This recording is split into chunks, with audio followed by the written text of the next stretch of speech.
Sim racing esports are becoming more and more popular. Last year's F1 esports series got over 20 million views across all platforms, and we've just seen the V10 R-League come to an epically nail-biting conclusion in Abu Dhabi last week in front of a live audience. These are the first events you may think of when it comes to racing esports, but did you know Formula E also has an esports series too? I'm Mark from RacingGames, and I'm here today to introduce you all to Formula E Accelerate.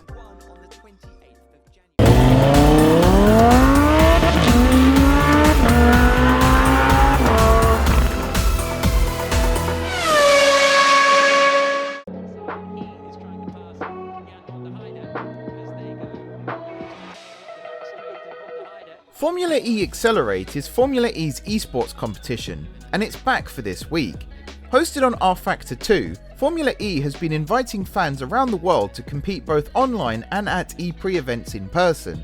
Racers record their best times at a Formula E gaming arena or from the comfort of their own racing rig. This all sounds pretty standard so far, but here's where Formula E Accelerate charges up. The 9 fastest entrants across the qualifying series will be invited to join the final in person at the 2022 London E-Prix. The ExCeL Centre in London will host the Accelerate final, with the 9 drivers treated to a VIP experience for the race, as well as then going head-to-head for the ultimate prize. Now, I could explain to you myself how Formula E Accelerate was created, but considering we were fortunate enough to speak to Kieran Holmes-Darby, gaming director at Formula E, I think he'll do a much better job of it. During the pandemic, we didn't have racing, and what we could have was sim racing. So number one, it kind of was a media product that filled the gap with our normal races. But number two, what it was about was finding the next Formula E driver through sim racing. Now that latter goal, I think, is still a goal. It's not the primary goal. So I still think we want to champion our heroes, and we're giving them experiences to dive into Formula E cars. And if some of them can make a run at being a real world driver, fantastic. And we'd love to tell that Cinderella story. Oh yeah, you heard Kieran right. The top 3 drivers of Formula E Accelerate, as well as winning a share of the €100,000 prize pool and tickets to the Seoul E-Prix in August, will be given the chance to drive an actual Formula E car at pre-season testing in Valencia. The fact that Formula E Accelerate is open to any entries is a welcome change for racing esports. Yes, many esports series do have open qualifiers, but considering the F1 esports series sees selected drivers racing for each team, there's little to no chance of ever qualifying for the opportunity to race. Formula E Accelerate has been designed to attract new fans to the sport. In Kieran's words, the whole point of this is to give new people an experience that have maybe never heard of Formula E, or know what it is but don't fully understand it, an experience with the sport through gaming, so that they can start their journey to becoming a fan. That's really what we're trying to do. So we've opened it up, we've made it an open competition, and we've said, everyone, come get involved and try your luck. Before we move on, have you subscribed to RacingGames yet? Just one click and you're on the RacingGames grid. Oh, and hit that notification bell too so you never miss an upload. Alright, on with the video.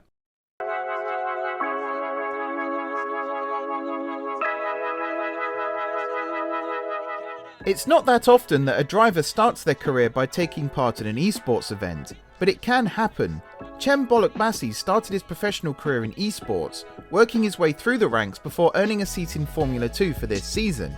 It's certainly an unconventional journey into professional racing, but is it one that Formula E Accelerate can replicate for those struggling to find a pathway into professional racing, either into a feeder series for Formula E, or even into an established driver academy? I definitely can see it developing that way. I mean, I don't think for next season we'll have anything as sophisticated as you mentioned there around like driver academies or anything. But I do think that the top end goal of this is, as I say, to champion the heroes and give them opportunities that maybe they wouldn't be able to reach through other avenues. But I suppose the primary goal is to garner a new audience and engage as many people as possible, and trying to get new people involved with the sport. So for that, we need to make it even more accessible than I suppose it currently is. Because right now, to compete, yes, it's definitely lower barrier to entry than racing in a karting series, but you still need a high-end PC, a sim rig or whatever equipment that at least is going to allow you to compete. So we need to make it even more accessible, but also still cater towards those pros that are really looking to drive in a real car. Formula E Accelerate is currently restrictive in that R-Factor 2 is a PC exclusive title, plus the fact that Formula E has to rely on third-party software in order to run esports events. With Formula E Accelerate looking to introduce new fans to Formula E, does Kieran believe the competition could lead to Formula E eventually having its own standalone game? Yeah, I mean, that conversation is always ongoing. It was one of the first questions I got asked when I joined the organisation is, are we making our own game?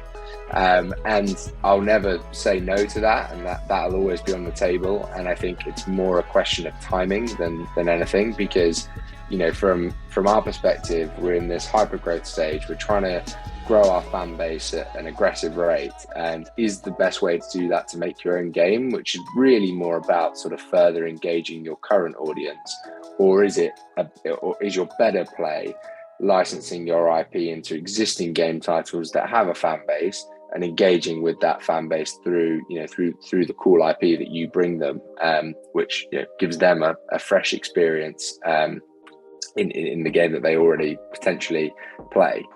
And I think that the latter is really the strategy at the moment. I think R-Factor 2 is a fantastic simulator, as you say, and a brilliant piece of software. And, it will create on Friday evening, it will create a realistic experience around a Formula E race.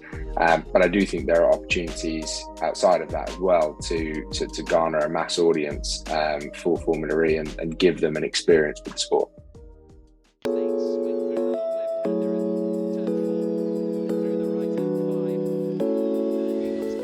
Formula E Accelerate is definitely the new kid on the grid. With the 2022 series being only the competition's second year, it's safe to say it's still trying to find its feet in the world of racing esports. Along with bringing new fans into the sport, Formula E Accelerate has an opportunity to be included amongst the elite racing esports events, such as the 24 Hours of Spa, the V10 R-League, and of course the F1 Esports series. How does Kieran think Formula E Accelerate will fit into the racing esports ecosystem? Yeah, I think for when we put on those kind of professional spectacles like we are on Friday evening, we're kind of starting to step into that world. We definitely want to compete with any of the motorsport esports series that are out there, and the kind of, I suppose some of the ones that you mentioned.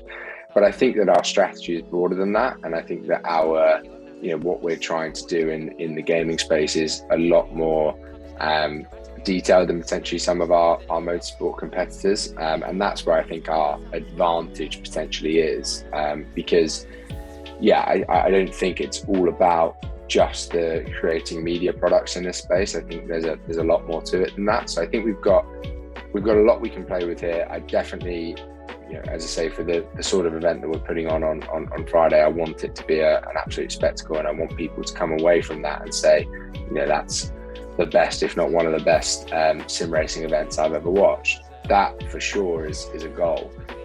But I think more broadly, we're going to create more and more activations and gaming opportunities across the calendar than just those sort of pinnacle events. Even though Formula E is new to the world of esports, it's still a well-established motorsport with some serious backing. 2022 sees Formula E entering its 8th season, with motoring giants Jaguar, Nissan, Porsche and Mercedes all having teams competing.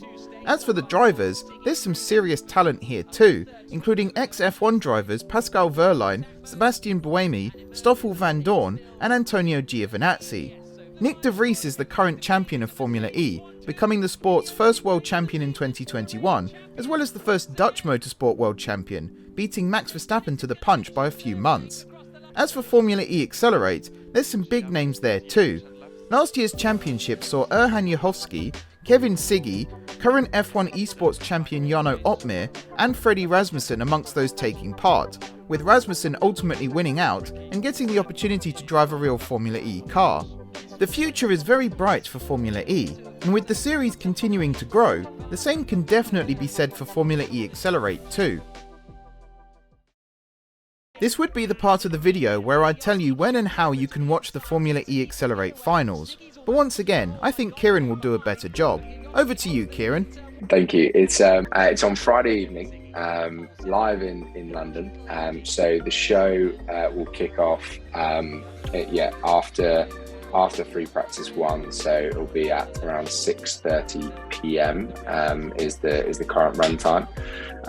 And yeah, you can watch it on our official YouTube channel, our official Twitch channel, or also keep your eyes out for some Twitch co-streamers who will also be streaming the event live. Thank you everyone for watching. A big thank you also to Kieran Holmes-Darby for giving his time to help us make this video. I've been Mark from RacingGames. Please like and subscribe if you enjoyed the video, and be sure to check out the Formula E Accelerate finals this Friday via the official links in the description below. I'm now off to start practicing ahead of qualifying for next year's event. Maybe if I start now, I can actually get around a lap without crashing by this time next year.